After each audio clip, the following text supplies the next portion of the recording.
Alors je vais vous lire quelques versets du Coran qui font référence à la Chokhma justement, traduit dans la définition basique par sagesse, où on voit qu'effectivement la sagesse, la Chokhma, fait référence au livre avec un L majuscule, c'est-à-dire le livre au sens la révélation profonde des Écritures. Alors, et Allah lui enseigna l'écriture, la sagesse. Sourate 3, verset 48. Leur enseigner le livre et la sagesse. Sourate 2, verset 129. Vous enseigne le livre et la sagesse, et vous enseigne ce que vous ne savez pas. Sourate 2, verset 151. Chaque fois que je vous accorderai un livre et de la sagesse. Sourate 3, verset 81. Ces versets les purifient et leur enseignent un livre et la sagesse. Sourate 3, verset 164. Nous leur avons donné à la famille d'Abraham, le livre et la sagesse, et nous leur avons donné un immense royaume. Sourate 4, verset 54. Allah a fait descendre sur toi le livre et la sagesse. Sourate 4, verset 113. Je t'enseignai le livre, la sagesse. Sourate 5, verset 110. Nous avons apporté le livre, la sagesse et la prophétie. Sourate 6, verset 89. Voici les versets du livre plein de sagesse. Sourate 2, verset 31.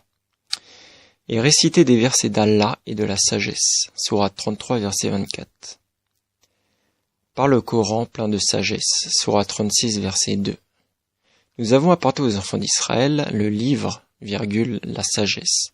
Sourate 16, verset 45. Leur enseigne le livre et la sagesse. Sourate 2, verset 62.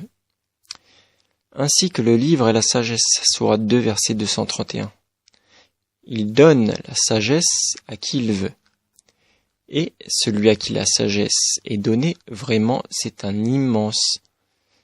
bien immense qui lui est donné. Mais les doués d'intelligence seulement s'en souviennent. Sourate 2, verset 269. Donc doués d'intelligence, ça fait référence à la Bina. Donc voilà, on voit bien que le Coran lui-même est codé par kabbalistiquement et séphirotiquement, et que ceux qui n'étudient pas la Kabbale ne peuvent pas vraiment comprendre le sens profond des Écritures, que ce soit dans les évangiles, la Torah ou le Coran. D'avoir idbonenout, la compréhension. Après, on a un niveau plus haut qui est le niveau de la Chokhma, mais la Chokhma elle-même se divise en deux. Quelle est la différence d'abord entre la Bina et la Chokhma? C'est que la Bina est le fruit de mon propre effort intellectuel. Je cherche, je réfléchis, je médite, je comprends. Il y a toujours le jeu du début jusqu'à la fin.